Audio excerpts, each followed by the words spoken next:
بسم اللہ الرحمن الرحیم۔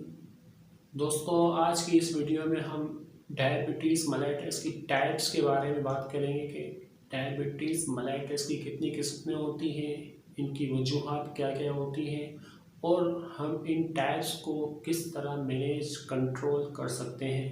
تو میں ڈاکٹر کامران محمد رفیق اور آپ کو ہمارے اس یوٹیوب چینل میں ویلکم۔ ڈائبٹیز ملیٹس کی 3 قسمیں ہوتی ہیں جنہیں type 1 diabetes millets, type 2 diabetes millets اور گیسٹیشنل ڈائبٹیز کہا جاتا ہے۔ ٹائپ 1 ڈائبٹیز میں لبلبے کے بیٹا سیلز برے طریقے سے متاثر ہو جاتے ہیں۔ یہ بیٹا سیلز یا تو انسولین پروڈیوس ہی نہیں کر پاتے یا پھر باڈی کی ضرورت سے نہایت ہی کم انسولین پروڈیوس کرتے ہیں۔ ٹائپ 1 ڈائبٹیز کے 10% کیسز میں پائی جاتی ہے اور یہ زیادہ تر 40 سال سے کم عمر کے افراد میں پائی جاتی ہے اور یہ زیادہ تر بچوں میں پائی جاتی ہے۔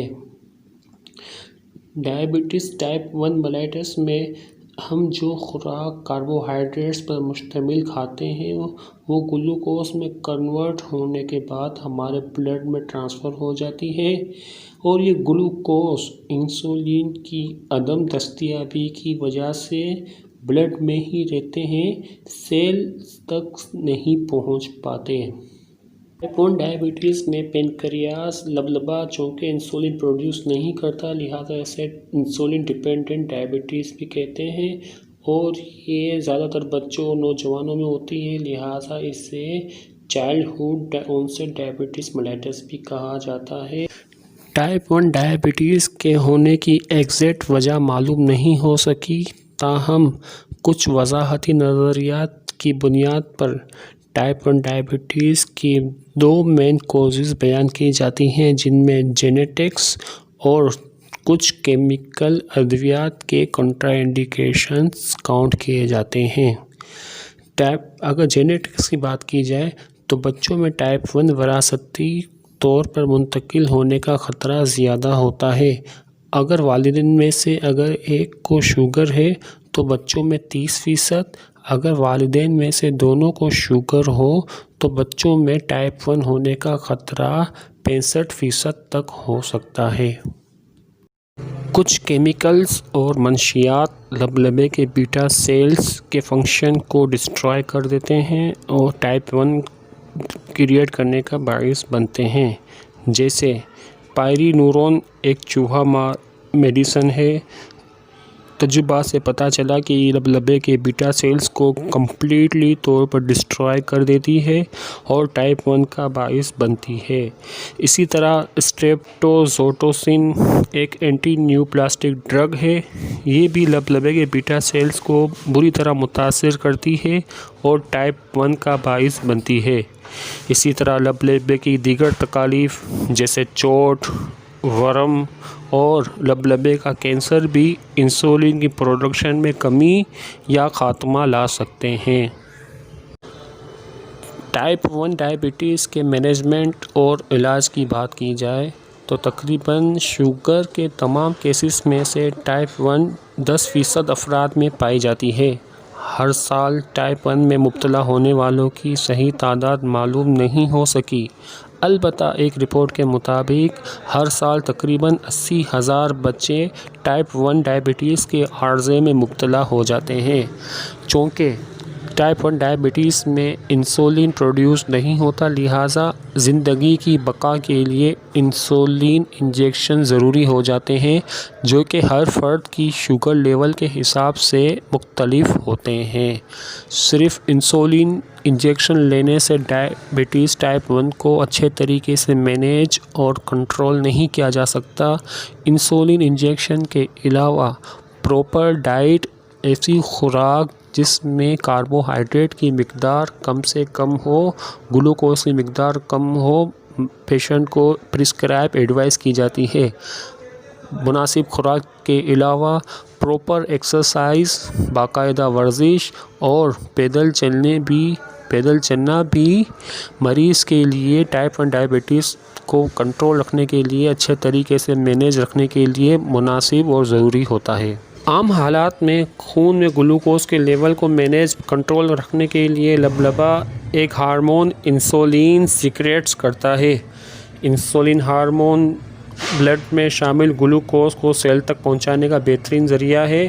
انسولین ہارمون سیل ریسپٹرز میں جا کر ایک کیمیکل میسیج سیلز کو پرووائڈ کرتا ہے، جس کی وجہ سے سیلز گلوکوز کو ایبزارب کرتے ہیں اور اپنی انرجی پرپز کے لیے یوز کر لیتے ہیں۔ ٹائپ 2 ڈائبٹیز میں سیلز کے ریسپٹرز انسولین سے ریزسٹنٹ ہو جاتے ہیں اور سیلز انسولین کے کیمیکل میسیجز کو اگنور کر دیتے ہیں اور یوں بلڈ میں گلوکوز کا لیول انکریز ہو جاتا ہے۔ اسی طرح ٹائپ 2 ڈائبٹیز میں پنکریاس انسولین کافی مقدار میں سیکریٹس نہیں کر پاتا اور اسی طرح گلوکوز کا لیول بلڈ میں بڑھتا جاتا ہے۔ ٹائپ 2 میں چونکہ جسم میں انسولین موجود ہوتا ہے، لہٰذا اسے نان انسولین ڈیپینڈنٹ ڈائبٹیز کہتے ہیں، اور چونکہ یہ عارضہ 35 سے 40 سال کی عمر کے بعد شروع ہوتا ہے، لہٰذا اسے ایڈلٹ آنسیٹ ڈائبٹیز میلیٹس بھی کہا جاتا ہے۔ ٹائپ 2 ڈائبٹیز کی بات کی جائے تو اس میں زیادہ بسیار خوری یعنی کاربوہائیڈریٹ کے بیسس خوراک کا استعمال، بکثرت استعمال، انہیلدی لائف اسٹائل، پیدل نہ چلنا، ایکسرسائز نہ کرنا، کولڈ ڈرنکس وغیرہ کا بکثرت استعمال اور بیکری آئٹمز کا بھی استعمال ٹائپ 2 ڈائبٹیز ہونے کے عارضے میں نمایاں کردار ادا کرتا ہے۔ اس طرح وزن میں مسلسل اضافہ، لائف اسٹائل چینجز اور ایکسرسائز کا نہ کرنا، فیملی ہسٹری، خاندان کے دوسرے افراد میں ڈائبٹیز کا ہونا risk factor of diabetes type 2 count ہوتا ہے۔ کچھ ادویات کے مسلسل استعمال سے ٹائپ 2 ہونے کا خطرہ رہتا ہے، جن میں اسٹیرائڈز کا استعمال، پیشاب آور ادویات کا استعمال، دماغی اور نفسیاتی امراض میں استعمال ہونے والے ادویات اور ایڈز کے علاج میں استعمال ہونے والی ادویات کا استعمال شامل ہے۔ ٹائپ 2 کو مینجمنٹ کی بات کی جائے تو اس میں باقاعدہ خوراک، مناسب ورزش اور ٹینشن فری لائف اسٹائل، اور پھر شوگر کنٹرول کرنے والی ادویات میڈیسنز کا باقاعدہ استعمال شامل ہیں۔ بعض کمپلیکس کیسز میں ٹائپ 2 کے کیسز میں انسولین کی ضرورت بھی پڑ سکتی ہے۔ تیسری قسم گیسٹیشنل ڈائبٹیز کہلاتی ہے۔ اس قسم کی ڈائبٹیز عموماً پریگنینسی کے آخری 3 مہینوں میں ہوتی ہے۔ گیسٹیشنل ڈائبٹیز کو بیبی شوگر ڈائبٹیز بھی کہا جاتا ہے۔ اس کی وجوہات میں hormonal disbalance, lack of exercise اور میٹھی اشیاء کا بکثرت استعمال ہوتا ہے۔ گیسٹیشنل ڈائبٹیز کے مینجمنٹ کی بات کی جائے تو مناسب ادویات، باقاعدہ ایکسرسائز اور میٹھی اشیاء کے پرہیز سے اس کو کنٹرول کیا جا سکتا ہے۔ بعض کیسز میں ڈیلیوری کے آخری مہینوں میں آپریشن کی ضرورت بھی پڑ سکتی ہے۔